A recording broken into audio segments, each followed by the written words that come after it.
My husband and I took our 10-year-old Aiden and our nieces and nephews, who are 13, 11, 10, and 8, to Belize on vacation.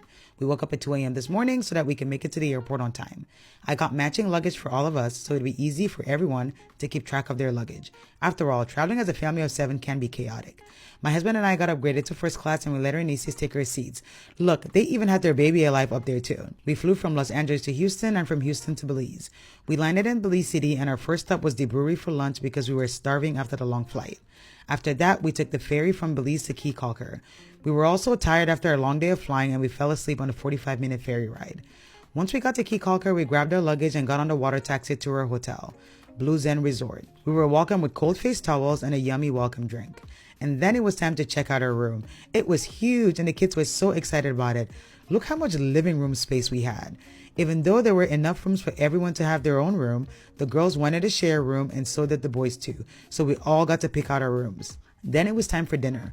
We walked downstairs and ate at the hotel restaurant called Lotus and the food was really good. After dinner, we were all tired and we went straight to bed. Make sure to follow along to see what we did with the kids over the next 5 days in Belize.